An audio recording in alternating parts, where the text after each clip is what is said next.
Há várias décadas, o British Council vem apoiando o fortalecimento das instituições culturais no Brasil, incluindo formação de lideranças no setor. No âmbito desse trabalho, aqui na conferência, nós realizamos algumas atividades paralelas. Foram 2 oficinas realizadas de forma colaborativa com a rede Unlimited de acessibilidade e com os organizadores do International Museum Academy, IMA, no Rio de Janeiro e em São Paulo. Para quem não sabe, o IMA é um curso que visa proporcionar a líderes emergentes da área museal, sobretudo de nível gerencial, conhecimento e ferramentas para fomentar o crescimento e a sustentabilidade dos museus. Desde o ano passado, foram realizadas 2 edições no Brasil, sobre desenvolvimento de público. E a Rede Unlimited é uma rede que se reúne há mais de um ano para debater acessibilidade em museus e outras instituições culturais. Ontem, aqui no Museu do Amanhã, realizamos essas 2 oficinas. A Líderes do Amanhã, que debateu a experiência do IMA, e diálogos com o Amanhã Acessível. Eu queria convidar agora ao palco 2 pessoas de cada um dessas oficinas que vão falar um pouquinho sobre o que aconteceu durante as oficinas. Tem 3 minutos para cada dupla. Então, vem a Leila e a Ana, da Oficina de Acessibilidade, a Ingrid e a Marina, da Oficina Líderes do Amanhã.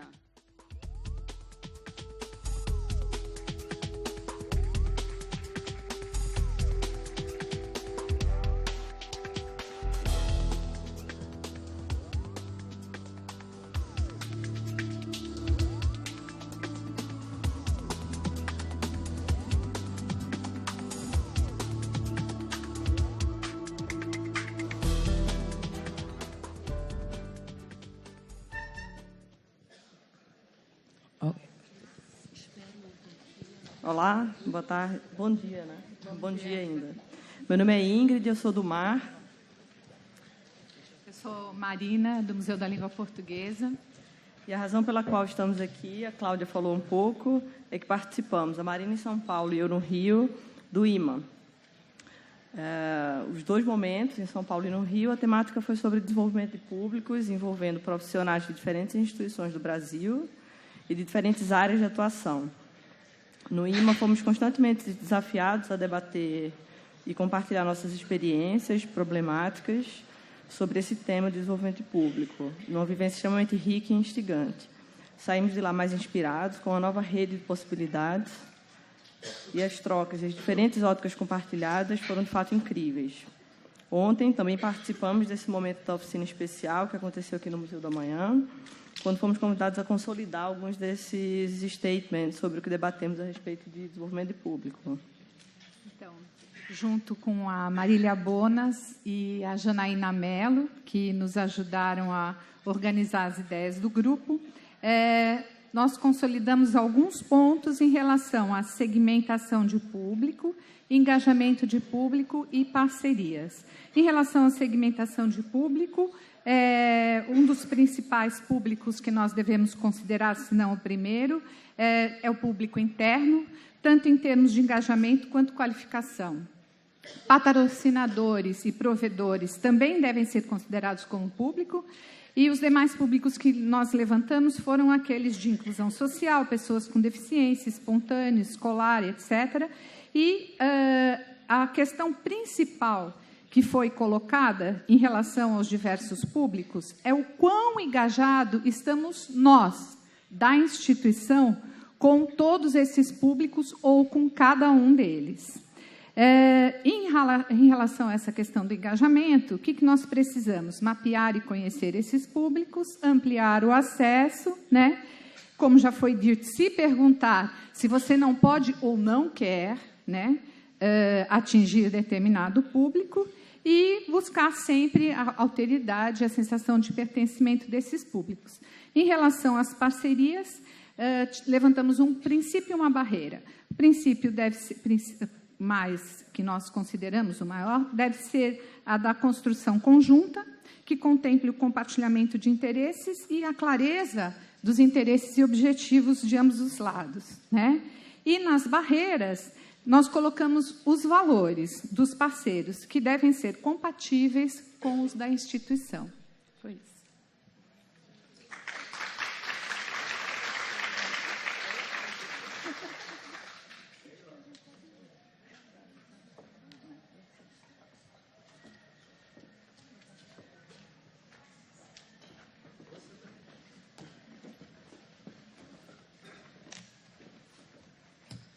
Então, bom dia. Meu nome é Leila Rodrigues, eu sou arquiteta, não faço parte de nenhuma instituição, mas participo da Rede Unlimited de Acessibilidade de Museus. E ontem foi a oficina dessa rede. Né? Participaram da oficina várias pessoas de várias instituições do Brasil inteiro, Pernambuco, Mato Grosso, Rio, São Paulo. Foi uma dinâmica muito boa. E a gente discutiu e sugeriu 4 temas que são bem relevantes em relação à acessibilidade, à inclusão, essa palavra tão na moda, né? E que é muito premente. Eu que me tornei deficiente há pouco tempo, mas continuo na vida, percebo que a pessoa com deficiência sai pouco. Ela tem que saber e tem que ter ambientes que são acolhedores a ela. Pela minha experiência, não vai se atender a todo mundo, mas pode se atender a um grande número de pessoas, desde que esse pensamento da inclusão ela seja lá do começo, ela gere toda uma ação. Né? Então, dos temas que a gente abordou, eu vou citar alguns, que é patrimônio e tombamento, convivência, que muito bem a moça que falou agora da Museu da Palavra falou maravilhosamente bem nas ações todas que eu acho que tem que ser e que a gente levantou. O plano institucional de acessibilidade, curadoria e formação de público. Eu acho que o tempo é curto e eu queria passar para a Ana, que ela foi uma das instituições que participaram da oficina ontem, para ela falar um pouco geral de cada assunto, enfim, ou deles todos. Tudo bom? Bom dia, meu nome é Ana Carvalho, eu sou museóloga no Museu Bispo do Rosário, Arte Contemporânea, e nós ontem discutimos esses temas e coube então a mim e aos grupos levantar a questão do plano institucional de acessibilidade e curadoria e formação de público. Em relação ao plano, eu acho que as 2 questões mais latentes aqui, porque a gente tem um tempo muito curto, primeiro, pensar como a gente quer esse plano institucional e a nossa realidade específica, né? Cada um vive a sua realidade, o seu museu. Então, como é que a gente pode desenvolver um plano que atenda a essa realidade e esse plano possa ser pensado mediante um estudo multidisciplinar de viabilidade para a gente poder adequar essas questões às nossas realidades e melhor poder atender.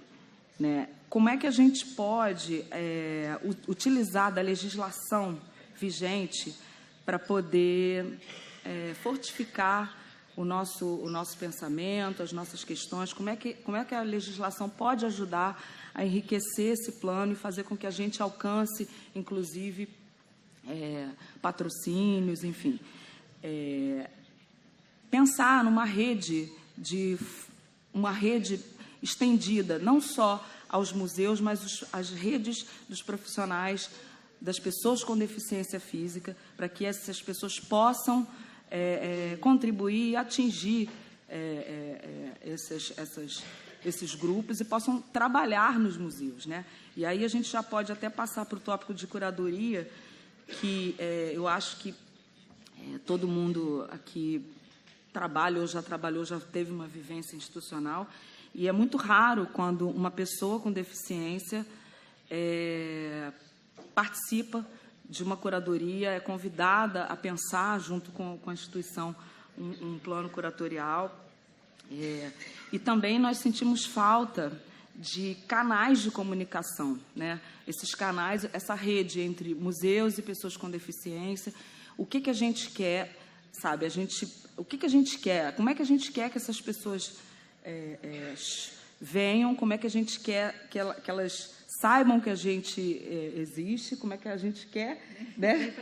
Vem para a rua, né? E a gente possa atender essa demanda, inclusive trabalhando as questões de patrimônio e tombamento de modo digital, né? A gente também pode fornecer